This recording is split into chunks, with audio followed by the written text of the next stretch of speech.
ulangi. Assalamualaikum warahmatullahi wabarakatuh.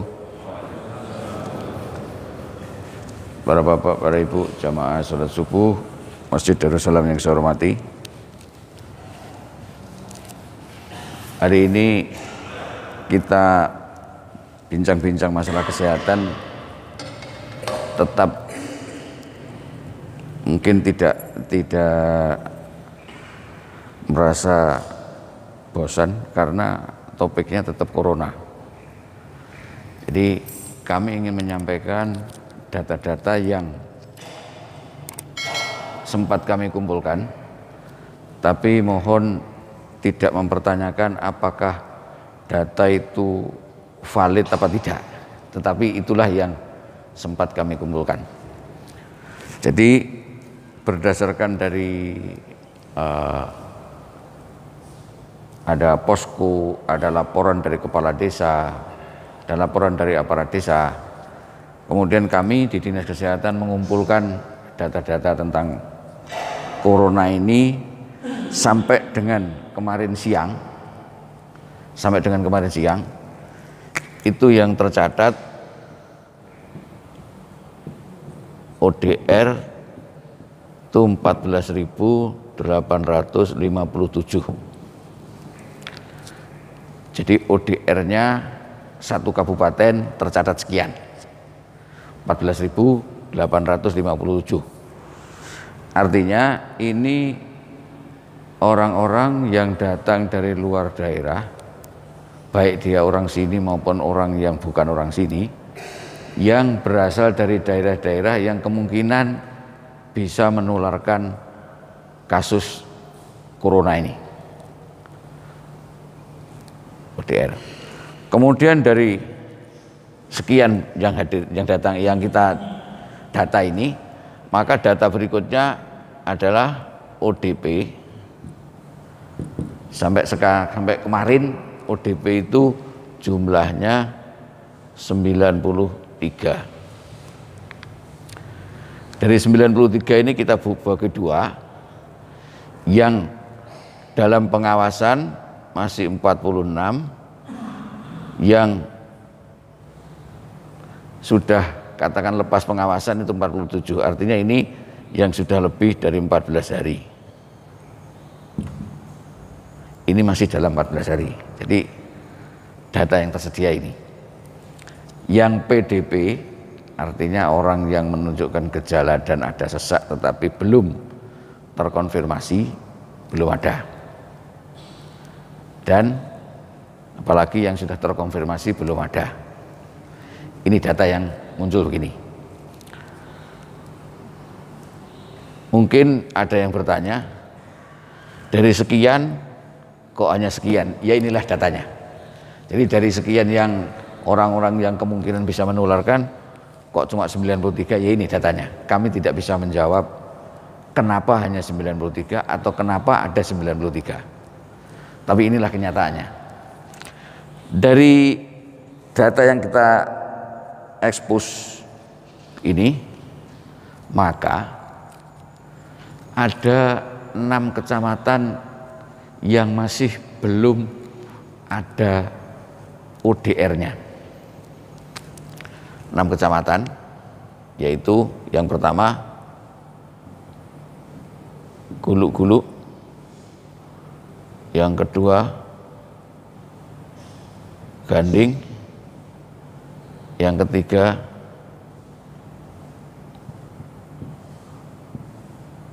Ambunten, yang berikutnya 7 ya, bukan 6 ya berarti.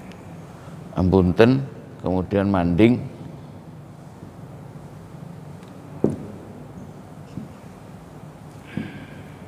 Gapura, 7 berarti, bukan 6. Yang satu tak saya hitung 1, yaitu Gayam,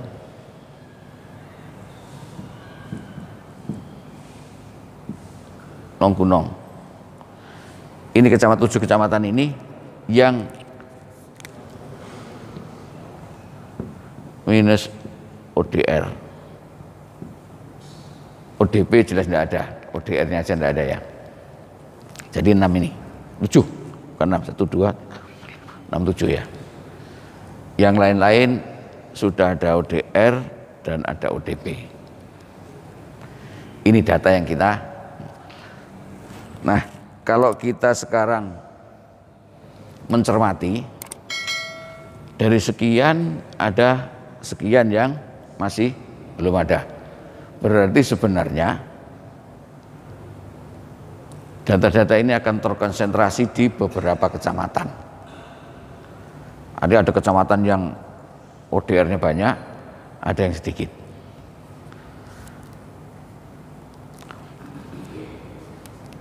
Sehingga dari data-data ini maka Sumeneb masih dalam status hijau. Statusnya hijau bersama dengan Kabupaten Sampang. Pamekasan sudah merah, Bangkalan kuning.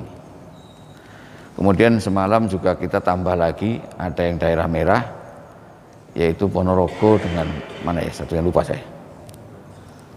Ya. Ponorogo Bondowoso, ya, Ponorogo Bondowoso merah. Jadi semakin hari di Jawa Timur semakin tambah daerah yang merah. Oleh karena itu, apa yang selayaknya kita siapkan? Sekali lagi, pencegahan-pencegahan wajib mungkin kita siapkan. Di antaranya pemerintah sudah menetapkan bahwa semua masyarakat harus menggunakan masker. Itu adalah dari pemerintah pusat. Masker yang digunakan tidak harus masker seperti ini, tapi cukup dengan masker yang dari kain. Dengan syarat masker dengan kain itu harus ganti setiap hari, dan yang sudah dipakai harus dicuci. Kita ganti setiap hari. Itu salah satu cara agar kita bisa melindungi diri dan juga melindungi orang lain. Artinya kita sendiri sudah tidak tahu apakah seperti saya, apakah saya ini mengandung virus atau tidak tahu. Kalau saya tidak mengandung virus, berarti saya harus melindungi diri dengan masker. Kalau saya mengandung virus, masker ini bisa mencegah untuk menularkan kepada orang lain. Itu adalah prinsipnya. Jadi masker diwajibkan oleh pemerintah. Kemudian di samping masker tetap yang lain adalah cuci tangan yang sesering mungkin dengan air mengalir dan pakai sabun. Jadi cuci tangan dengan air mengalir dan pakai sabun. Kemudian yang juga tidak kalah pentingnya, tatkala kita di dalam banyak orang, maka kita harus melakukan physical distancing. Artinya kita menjaga jarak di antara kita, yang diisyaratkan dengan sekitar kita itu adalah 1 meter.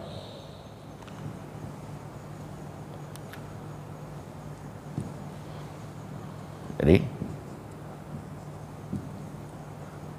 kalau kita berada di sini, ini 1 meter, ini 1 meter, ini 1 meter, ini 1 meter.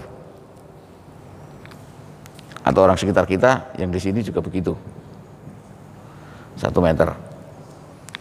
Karena kenapa kok 1 meter? Karena konon kalau ada virus yang keluar dari kita, maka dia tidak bisa terbang sejauh 1 meter ini. Maka kita harus 1 meter. Jadi kita menjaga yang physical distancing dengan ini. Dimanapun, di kendaraan umum, di anu dan sebagainya, ini yang biasanya menjadi prinsipnya. Nah ini yang susah. Physical distancing ini tidak mudah memang. Seperti kita di sini kumpul-kumpul, ada yang 1 meter, ada yang lebih kurang dari 1 meter dan sebagainya. Ya. Kemudian kita juga tidak menyukai untuk kumpul-kumpul. Jadi kumpul-kumpul yang tidak perlu itu menjadi larangan. Seperti semalam kalau kita berita di TV, di Jakarta sudah mulai ada tindakan-tindakan bagi mereka yang bandel, tindak dengan tindakan hukum. Ancaman penjara 4 bulan. Itu di Jakarta. Jadi diterapkan dengan itu. Mereka yang sudah diperingatkan, termasuk mereka yang ada kafe dan sebagainya, yang tetap tidak melakukan itu, maka diancam seperti itu. Karena Jakarta termasuk daerah yang disebut dengan local transmitted.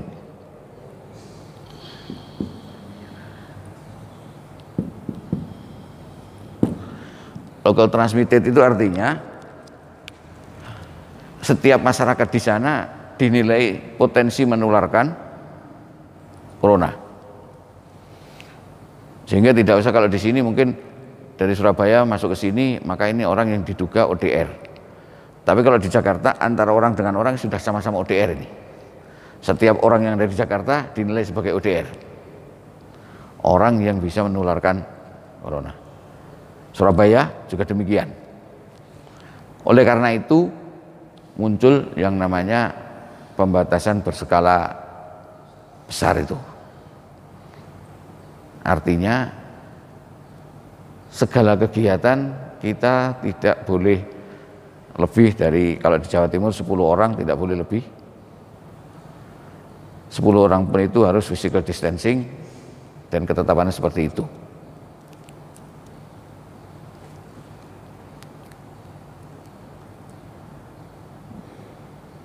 Karena sekali lagi semakin hari ada beberapa kasus-kasus yang tidak mengikuti gejala-gejala yang lazim ada. Mulai muncul variasi yang tidak ada apa-apa, tahu-tahu meninggal, dilakukan pemeriksaan kok positif. Padahal pada beberapa hari kemudian dia tidak menunjukkan seperti yang sakit pada umumnya. Jadi ada beberapa yang muncul, mungkin karena virus-virus itu sangat cepat untuk beradaptasi dengan kondisi yang tidak menguntungkan. Jadi virus itu diberi kemampuan untuk beradaptasi. Dengan adaptasi itu maka ada yang menjadi lebih sakti. Nah, katanya gitu. Jadi seperti bakteri juga begitu, virus juga begitu. Dengan kondisi yang tidak menguntungkan, dia menjadi lebih sakti daripada sebelumnya. Artinya ada yang disebut dengan transmisi gen itu. Transmisi gen. Jadi dia menjadi perubahan gen sehingga menjadi lebih sakti. Oleh karena itu, di Sumeneb ini kita belum mempunyai alat pemeriksaan yang memastikan bahwa virus itu benar-benar corona. Kita masih sangat terbatas untuk bisa mengetahui bahwa ini kira-kira corona aja masih sangat terbatas, sangat-sangat terbatas. Artinya ada yang namanya tes yang seringkali disebut rapid test. Rapid test itu hanya menduga, tidak memastikan. Orang yang rapid testnya positif itu diduga mungkin corona, baru diduga. Kalau kepingin menjadi pasti, maka ada dua. Satu yang disebut dengan swab, yang dua disebut dengan PCR. Ada pemeriksaan ini. Ini sangat terbatas masih. Kalau swab ini kita diambil di hidung, di tenggorokan, lendir itu, kemudian dibiakkan. Muncul enggak virus corona? Kalau muncul, kemungkinan yaitu yang namanya positif. Kalau ini pemeriksaan yang berasal diambil dari selnya.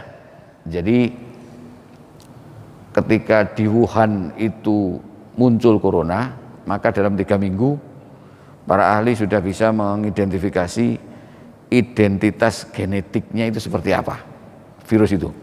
Jadi kalau PCR ini Kalau ada orang di sini dites, maka virus di sini sama enggak dengan virus yang itu secara genetik. Jadi seperti kalau kita lihat tes untuk mencari bapak. Jadi kalau ada kasus di mana seorang anak ini bapaknya siapa, maka kita tes kebapaan. Itu sama dengan tes PCR ini. Virusnya ini sama enggak genetiknya? Kalau sama berarti benar. Sama dengan kalau bapak ini anak, siapa bapaknya dites pakai itu, kalau sama berarti benar bapaknya ini. Seperti itu. Jadi ini tesnya ini yang masih langka ini. Sementara yang rapid test hanya menduga. Jadi kalau orang yang rapid testnya positif, jangan langsung diputuskan kamu corona, tidak. Tapi hanya diduga orang ini kena infeksi corona. Ceritanya begitu. Nah, oleh karena itu maka kita ke depan bagaimana kita akan bersikap kepada kasus yang sekian banyak ini. Ini yang masuk sekian, walaupun yang menunjukkan gejala yang tercakup, yang terdata pada kita hanya 93. Itu pun yang 47 sudah lepas 14 hari. Artinya kalau lepas di sini mungkin batuk pileknya sudah selesai. Yang di sini masih berlanjut. Dan ini juga yang kosong, ini kita juga perlu perhatian apakah benar-benar kosong apa tidak. Karena ini hanya berdasarkan laporan dari ini. Oleh karena itu mungkin ada baiknya tetap kita melakukan bahwa nomor satu, kita harus cuci tangan yang sesering mungkin. Kemudian kalau tangan kita kotor, kita upayakan jangan menyentuh area wajah. Artinya yang diduga paling rawan itu mata, mulut, dan hidung. Mata, mulut, dan hidung. Karena di sini ada lapisan-lapisan yang namanya mukosa. Mukosa itu kulit dalam, kulit tapi dalam. Jadi kalau kita menyentuh ini kemudian di sini ada virus, mungkin virus itu bisa masuk. Hidung juga begitu, mulut juga begitu. Makanya itu dari luar kita juga harus cuci tangan sesering mungkin dengan air mengalir dan sabun dalam durasi minimal 20 detik. Cuci 20 detik, hitung 1, 2, 3, 4, 5 sampai 20. 20 detik. Di samping itu kalau kita keluar dari jalan dan sebagainya sampai rumah, upayakan mandi. Jalanan mandi. Artinya dengan mandi, kalau mandi biasanya kan masuk cuma air itu kan enggak, sabun juga. Sabun 20 detik itu kira-kira sudah cukup bisa menghancurkan corona virus kalau ada. Kemudian kita pakai masker mulai, mau tidak mau. Suka tidak suka, mari kita mulai pakai masker agar kita bisa melindungi diri dan melindungi orang lain. Kemudian kita upayakan meminimalkan kumpulan-kumpulan yang tidak perlu. Minimal. Nah, physical distancing kita belum tahu apakah di masjid kita perlu physical distancing atau belum. Nah, itu mesti ada kajian. Mungkin bantuan dari kajian dari Majelis Tarjih atau dari Bahsul Masail, bagaimana kajiannya untuk melakukan physical distancing. Apakah sudah perlu atau belum? Ini perlu ada fatwa-fatwa. Kalau dari MUI sudah jelas keluar dengan beberapa yang harus kita kaji ulang. Karena perkembangan hari demi hari, wilayah demi wilayah. Kami dari kesehatan biasanya tidak bisa memutuskan ini karena itu terkait dengan ibadah. Kita hanya mengatakan bahwa ini adalah sesuatu pencegahan. Kemudian bersalaman juga selektif mungkin. Nah, kita juga perlu belajar kepada negara-negara lain yang sampai sekarang sangat-sangat bagus dalam mengelola corona. Walaupun itu agak-agak kelihatannya kok seperti bumi dan langit, tetapi tidak ada jeleknya kalau kita belajar. Yang jelas sampai sekarang negara yang terbagus mengelola corona adalah Jepang.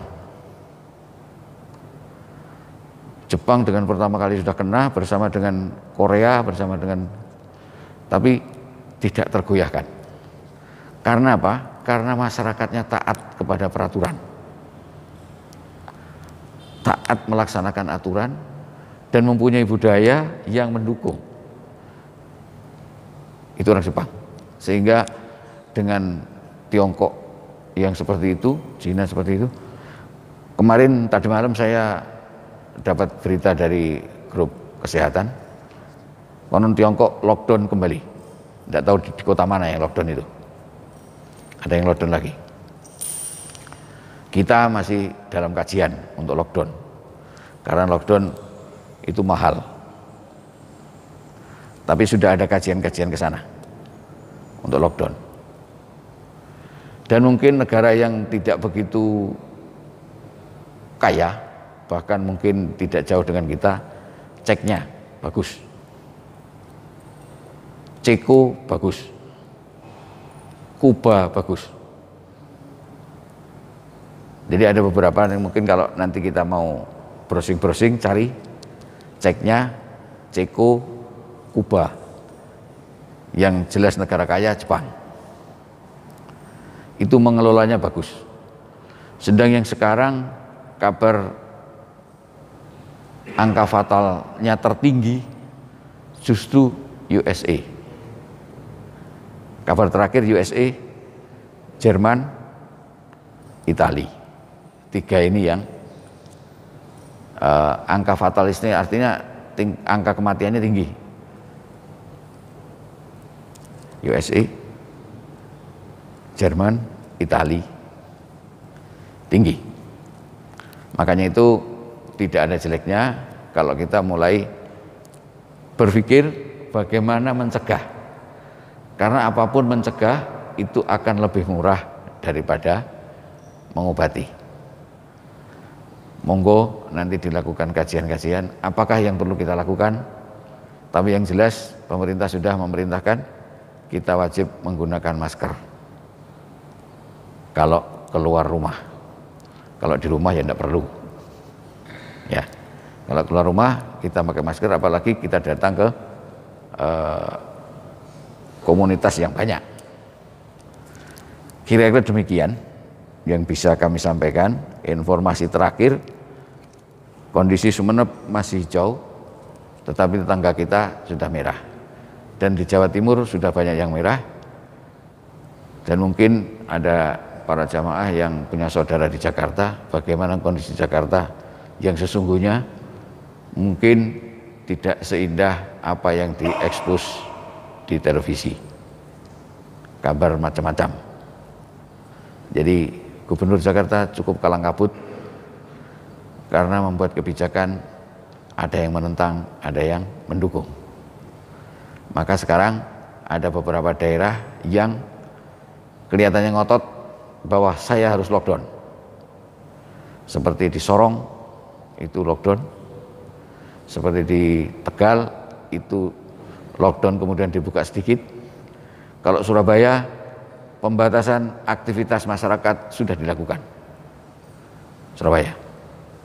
Karena Surabaya ingin mempertahankan agar tidak lebih banyak korban. Dan kondisi-kondisi di rumah sakit di Surabaya itu kalau tidak benar-benar dalam tanda petik kegawatan tidak dirawat di rumah sakit karena keterbatasan sarana.